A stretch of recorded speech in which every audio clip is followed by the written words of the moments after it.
છોટાઉદેપુર જિલ્લાની આર્થિક રાજધાની બોડેલી કે જ્યાં આગળ તાલુકા પંચાયતની કચેરીઓ વિવિધ આવેલી છે, મામલતદાર કચેરી આવેલી છે, કોર્ટ આવેલી છે અને મોટું વેપારી મથક છે કે જેના કારણે આ વિસ્તારમાં આજુબાજુના લોકોને પણ બોડેલીમાં આવવાની જરૂરિયાત ઊભી થાય છે। ખરીદી માટે આવે અને કોર્ટ કચેરીઓના કામ માટે આવે છે, પરંતુ પંચાયતી રાજમાં આ બોડેલીમાં ફૂટપાથોની સુંદર વ્યવસ્થા કરવામાં આવી હતી, પરંતુ વેપારીઓ આ ફૂટપાથો ઉપર પોતાના વેપાર ધંધાનું દબાણ કરી દે છે, જેને કારણે ફૂટપાથો ખાલી રહેતી નથી અને લોકોને રાહદારીઓને ઘણી મુશ્કેલી પડે છે ચાલવાની, જેને કારણે ઘણી વખત ઘર્ષણ થતા હોય છે અને ઘણી વખત અકસ્માતની ભીતિ થતી હોય છે। તો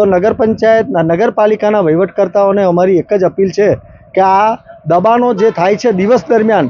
દુકાનો કરતાં બહાર દબાણો વધારે થાય છે, એ દબાણો દૂર કરે। ઠેઠ અલીપુરા 4 રસ્તાથી લઈ અને ગરનાળા સુધી આ વ્યવસ્થા ખૂબ જ અવ્યવસ્થિત છે અને દબાણો છે, તો પોલીસ વિભાગ અને પાલિકાના વહીવટકર્તાઓ આ દિશામાં ધ્યાન આપે અને આ દબાણો દૂર કરાવે તો રાહદારીઓને ઘણી અનુકૂળતા રહે એમ છે, એટલી અમારી અપીલ છે।